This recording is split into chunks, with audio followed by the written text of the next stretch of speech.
Praise the lord.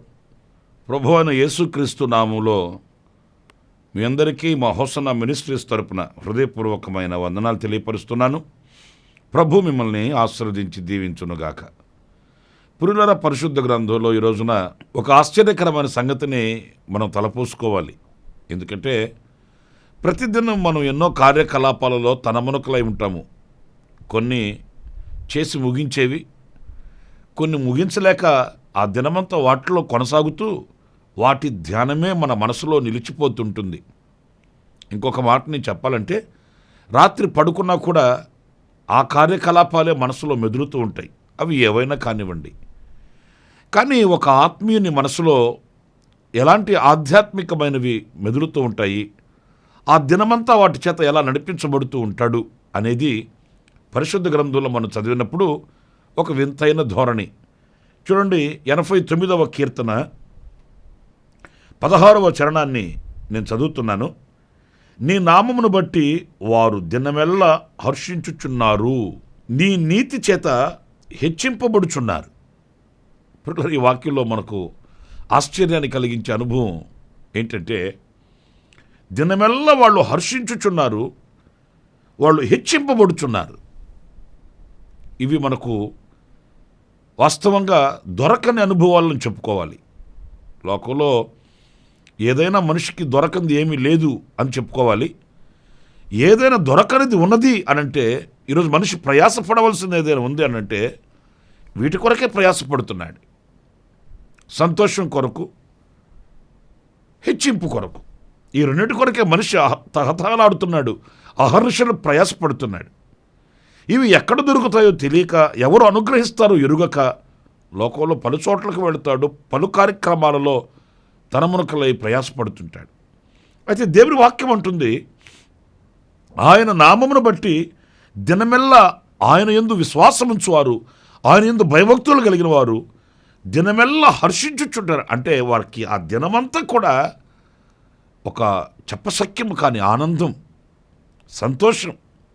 ప్రియులారా, ఈరోజు డబ్బు మనిషికి సంతోషాన్ని ఇస్తుందా అంటే తాత్కాలికంగానే. పదవులైనా ఆధిక్యతలైనా మనిషికి ఆనందాన్ని కలుగు చేస్తున్నాయా అంటే అది తాత్కాలికమే. మరి ఉన్న జనమే కానీ, ఉన్న బలమే కానీ మరి సంతోషాన్ని కలిగిస్తుందంటే అది అశాశ్వతమే. మరి ఆయన నామమును బట్టి స్తుతించగలిగితే, ఆయన నామాన్ని బట్టి ఆరాధించగలిగితే, ఆయన నామాన్ని బట్టి ఆనందించగలిగితే దినమెల్లా వానికి ఆ ఆనందం నిలిచి ఉంటుంది. అంటే ఆ దినమేనా అంటే కాదు, ఎన్ని దినములు మనం ఈ లోకంలో బ్రతికినప్పటికీ, ఎన్ని సంవత్సరాలు మనం ఈ లోకంలో ఉన్నప్పటికీ మన జీవిత దినములన్నీ కూడా ఆనందంతో, సంతోషంతో, హర్షించుచు, ప్రహర్షించుచు బ్రతికే బ్రతుకు మనకు కలుగుతుందని ఈ వాక్యంలో మనం గమనించాలి. అంతేకాదు, నీతిని బట్టి ఆయన హెచ్చిస్తాడట మనల్ని. మనం కోరుకోవాల్సిన అవసరం లేదు. నన్ను హెచ్చించండి, నన్ను హెచ్చించండి, నేను ఇంకా ఉన్నత స్థానానికి వెళ్ళాలి, నన్ను హెచ్చించండి అని మనం కోరుకోవలసిన అవసరం లేదు. మనం నీతిని అనుసరించిన వారమైతే దినమెల్లా హర్షించుచు మనం హెచ్చించబడుతాము అనే వాక్యాన్ని అన్వయించుకోవాలండి. ఆ దైవ నీతిని ధరించుకోవాలండి. ఆ దైవ నీతిని వెంబడించాలండి. ఆ దైవ నీతి ఎలాంటిదో, ఏ పాటిదో మనం అర్థం చేసుకొని ఆ నీతిని మన హృదయంలో దాచుకొని నీతియుక్తమైన ప్రవర్తన గలవారమై మనం ముందుకు వెళ్ళవలసిన అవసరం ఎంతైనా ఉందండి. ప్రియమైన దేవుని బిడ్డలారా, మరి డబ్బు ఖర్చు పెట్టి సంతోషాన్ని కొనలేము, కానీ దేవుడు మనకు అనుగ్రహిస్తాడు ఆ సంతోషం. దాని కొరకు మనం ప్రాధేయపడి మనం ఆ సంతోషం చేత ఒక దినాన్ని మనం ముగించాలి. కొందరు చూడండి, కష్టపడతాడు, శ్రమ పడతారు, కానీ ఆవేదనతోనే, బాధతోనే, దుఃఖంతోనే మరణం అనే మంచం మీదకి ఎక్కుతారు. బాధాకరమైన విషయం అండి. వాళ్ళు సంపాదించింది వాళ్ళు తినలేని పరిస్థితులు, ఏదో తెలియని దుఃఖమే, ఆవేదనే, ఆక్రందనే.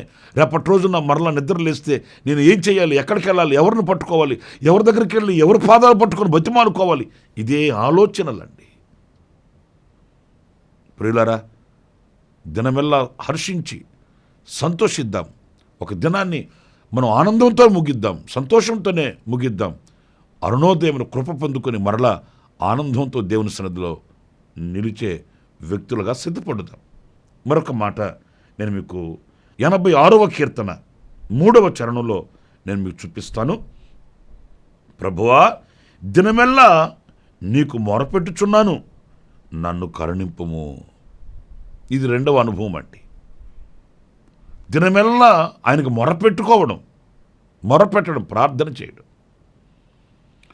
నేను అనకూడదు కానీ మనకు ప్రార్థన అంత పరిచయం ఉండదండి. ఎందుకంటే ఈ రోజున అడ్వర్టైజ్మెంట్లు, ఆఫర్లు ఎక్కువైపోయినాయి. మా కొరకు మీరు ప్రార్థన చేయండి అని మనం చెప్తుంటాము, మీ కొరకు మేం ప్రార్థన చేస్తాం అని పోటీ పడేవాళ్ళు ఎక్కువైపోయారు. తద్వారా ఏం జరుగుతుంది? ప్రార్థనకి మనకు ఒక సహవాసం లేకుండా పోతుంది, ప్రార్థనకి మనకు ఒక అనుబంధం లేకుండా పోతుంది. ఎందుకంటే మన కొరకు ప్రార్థన చేస్తామని మరి అభయం ఇచ్చేవాళ్ళు ఉన్నారు, వాగ్దానం చేసేవాళ్ళు ఉన్నారు, మనకు మరి ఒకరి తర్వాత ఒకరు ఆఫర్లు ఇచ్చేవాళ్ళు ఎక్కువైపోయారు. అంచేత మన కొరకు మనం ప్రార్థన చేయాలి, మన దేశం కొరకు ప్రార్థన చేయాలి, మన ఇరుగు పొరుగు కొరకు ప్రార్థన చేయాలి, మన కుటుంబీకుల కొరకు ప్రార్థన చేయాలి. ఇవన్నీ పక్కన పెడితే క్రీస్తు యేసు ఎదుట మనం నిలుచుటకు, శక్తిగల వారం అగుటకు ప్రార్థించే వారం కావాలి, ఆ శక్తిని పొందుకునే వారం కావాలి. ఈ అనుభవాలన్నీ మనకు దూరం అయిపోతున్నాయి. ఏదైనా అవసరం వస్తే ఈ అవసరంలో మనకు ఎవరు ప్రార్థన చేస్తారా అని పరుగులు తీస్తున్నామే, కానీ ఈ అవసరంలో ప్రభు పాదాలు పట్టుకోవాలి అనే ఆలోచన మనకు కలగట్లేదు కదా. ఏదైనా అక్కర వచ్చినప్పుడు ఎవరికి ఫోన్ చేసి ఎవరి దగ్గర ప్రార్థన చేయించుకొని సంతృప్తి పొందుతామా అనుకుంటున్నారే, కానీ ఆ సందర్భంలో మనకు గుప్పిలు విప్పగలిగిన, సహాయం చేయగలిగిన, శక్తి కలిగిన దేవుడు ఉన్నాడు కదా అని ఆయన సన్నిధికి నడవలేకపోతున్నాం కదా. కానీ భక్తుడు చూడండి, దినమెల్లా మొరపెట్టుచున్నాడట. అంటే ఆయనకి ఆ దినమంతా అదే మనవి, అదే విజ్ఞాపన, అదే ప్రార్థన అతని హృదయంలో ప్రతిధ్వనిస్తూ ఉంటుందన్నమాట. అంటే దినమల్లా ప్రార్థన చేస్తున్నానంటే ఏమయ్యా ఉదయం నుంచి సాయంకాలం వరకు ప్రార్థనలోనే ఉంటారా అని అమాయకంగా అడగొద్దు. ఎన్ని కార్యకలాపాలు చేసుకుంటున్నా, ఎన్ని పనులు చేస్తున్నా ఆ మనసు మాత్రం ప్రభువుని విన్నపించుకుంటూ, మొరపెట్టుకుంటూ, ప్రార్థన చేస్తూ ఆ అనుభవం అది అనుభవించిన వాళ్ళకి తెలుస్తుందండి. నా ప్రేమని సహోదరులారా, మరి ఈరోజున అలాంటి ప్రార్థన మనం చేయగలుగుతున్నామా అనేది విమర్శించుకోవాలి. ఆ ప్రార్థన అనుభవంలో ఉన్న ఆశీర్వాదాన్ని, ఆ ప్రార్థనలో ఉన్న ఆధ్యాత్మికమైన విలువల్ని, ప్రార్థనలో దేవునితో మనకున్న ఆ సహవాసంలో ఉన్న సంతోష సమాధానాల్ని మనం రుచి చూచిన వారమై ఉండాలని ఈ వాక్యాన్ని బట్టి నేను మీకు విన్నపించుకుంటున్నాను. మరొక మాట, ఇదే కీర్తనల గ్రంథంలో 71వ కీర్తన 24వ చరణాన్ని నేను చదువుతున్నానండి. నాకు కీడు చేయచూచువారు సిగ్గుపడి ఉన్నారు, వారు అవమానం పొంది ఉన్నారు, కాగా నా నాలుక దినమెల్లా నీ నీతిని వర్ణించును, స్తోత్రం కలుగునుగాక. పిల్లల ఎంత అమూల్యమైన మాటలోనండి. దినమెల్లా ఆ నాలుక ఆయనను వర్ణించుచున్నదట. అంటే ఆయనను పొగుడుతున్నది, ఆయనను కీర్తించుచున్నది. ఎందుకని? కీడు చేయు వారిని దేవుడు తొలగించి వారు సిగ్గుపడేటట్లు చేశాడట, వారి అవమానం పొందుతున్నారట. దేవుడు తనకి ఒక గొప్ప జయాన్ని ఇచ్చాడండి, గొప్ప ఆశీర్వాదాన్ని కలిగించాడు. నేనున్నాను అని వెనుతట్టి నడిపించే శక్తి గల దేవుడు ఆ శత్రువులను హతమార్చాడు, శత్రువుల ఎదుటి ఇతనికి ఘన విజయాన్ని ఇచ్చాడు. తద్వారా దినమెల్లా ఈయన నాలుక ఆయన నీతిని వర్ణించుచున్నదట. ప్రియులారా, మరి మనకు అంత కృతజ్ఞత ఉందా? ప్రభు చేసిన మేలులకు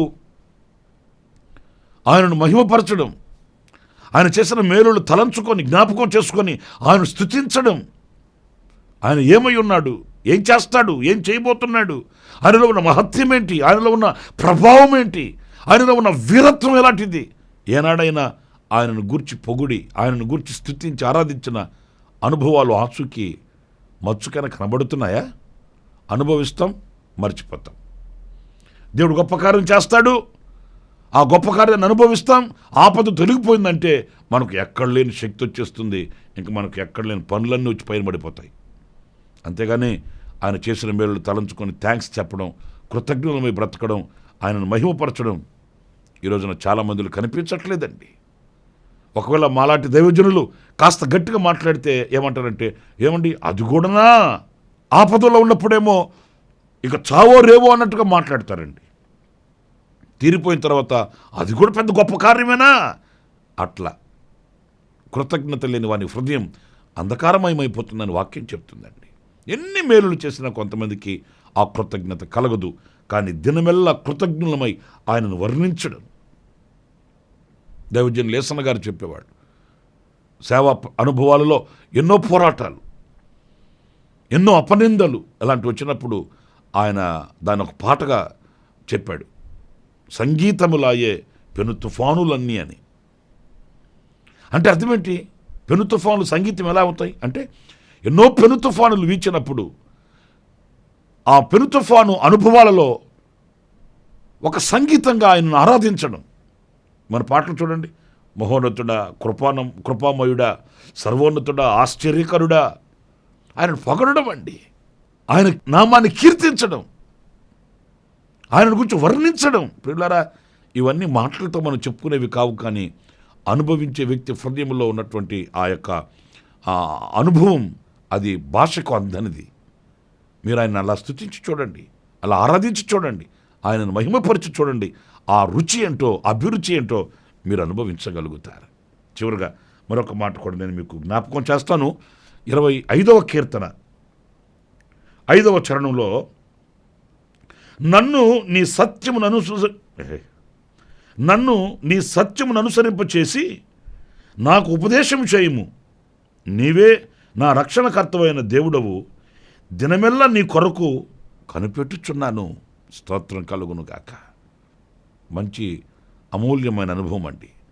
దినమెల్లా నీ కొరకు కనిపెట్టుచున్నాను. ఎందుకు ఆయన కొరకు కనిపెట్టు చూడడం? ఆయనను చూడాలని. ప్రియమైన వారలారా, ఆయన ముఖదర్శనం చేయాలని, అపురూపమైన ఆయన ముఖదర్శనం చేత తృప్తిపరచబడాలని దినమెల్లా కనిపెట్టుకుని ఉన్నాడట. మనకు దేవుడు గుర్తొచ్చేది పండగ పూట, మనకు దేవుడు గుర్తొచ్చేది ఆదివారం పూట. మనం దేవుణ్ణి స్తుతించాలంటే ఏదో ఒక సందర్భం ఉండి తీరాలి. మనం ప్రార్థన చేయాలంటే ఏదో కష్టమో నష్టమో వచ్చి ఉండాలి. అప్పుడే మనం ఆయన స్తుతించి ఆయన దగ్గరికి వెళ్ళి, ఆయన సన్నిధికి వెళ్ళి మనం మోకరిల్లేది. కానీ భక్తుడు అంటాడు, నేను దినమెల్లా కనిపెట్టుకుని ఉన్నానయ్యా. నా ప్రియమైన దేవుని బిడ్డలారా, మన ప్రభు యొక్క ముఖదర్శనం కొరకు మనం వేచి చూచి ఆ ముఖదర్శనం చేత మనం సంతోషించాలండి. మనుషులు ఈరోజు మనతో ఉంటారు, రేపటి రోజు లేకపోతారు. ఈ లోకంలో ఉన్న ఏదైనా మనతో కొంతకాలమే ఉంటుంది, కానీ ప్రభు మనతో ఎల్లకాలం ఉంటాడు, సదాకాలం ఉంటాడు. ఆయన మనతో నడుస్తాడు, ఆయన మనతో నిలుస్తాడు, మనకు ఆలోచనిస్తాడు, మనకు దృష్టినిస్తాడు. మనల్ని తిన్నని మార్గంలో ఆయన నడిపించుకుని తీసుకుని వెళ్తాడే. మరి ఆయన కొరకు కనిపెట్టుకుని ఉండలేకపోవడం ఏంటి? ఆయన చేసే కార్యాల కొరకు కనిపెట్టుకుని ఉండలేకపోవడం ఏంటి? కనుక ఇలాంటి అనుభవాలతో మనం దినమెల్లా ఆధ్యాత్మికంగా బలపరచబడతాము. అలాంటి కృప మనందరికీ ప్రభు అనుగ్రహించునుగాక. తలలు వంచండి, చిన్న ప్రార్థన చేసుకుందాం. కృపా సత్య సంపూర్ణుడ, జీవాధిపతి అయిన ప్రభువా, మీకు వందనాలు. దినమెల్లా మేము ఎలాంటి అనుభవాలు కలిగి ఉండాలనో మేము ధ్యానిస్తూ వచ్చాము. ఆ రీతిగా మమ్మల్ని మలచి మార్చి మా ఆధ్యాత్మికమైన వృద్ధిని మీరు కలిగించి మేము మీతో అంటు కట్టబడిన వారమై బహుగా ఫలించు వారముగా ఉండుటకు సహాయం చేయమని మమ్మల్ని ఒక్కొక్కరిని మీ చేతులు సమర్పించుకుంటూ యేసు నామములో ప్రార్థించి వేడుకొనుచున్నాను తండ్రి. ఆమేన్, ఆమేన్. ప్రభు మిమ్మల్ని దీవించి ఆశీర్వదించునుగాక. ఈ దినమంతా విశేషమైన కృప నా దేవుడు మీకు అనుగ్రహించునుగాక. ఎవరైనా జన్మదిన శుభవేడుకలు జరుపుకుంటుంటే నా దేవుని సన్నిధి సదాకాలం మీకు తోడై ఉండాలని, ఇలాంటి జన్మదిన శుభవేడుకలు ఎన్నో జరుపుకోవాలని మనసారా కోరుకుంటూ ప్రార్థిస్తూ ఆశీర్వదిస్తూ ఉన్నాను.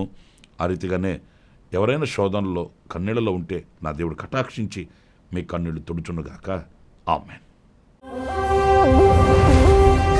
ప్రతి దినము ఈ అనుదిన కృపాను సందేశాల కొరకు, ఇంకా మరిన్ని ఆత్మ సంబంధమైన సందేశాల కొరకు ఈ మా యూట్యూబ్ ఛానల్ ని సబ్స్క్రైబ్ చేసుకోండి. Pastor Ramesh, hosanna ministries.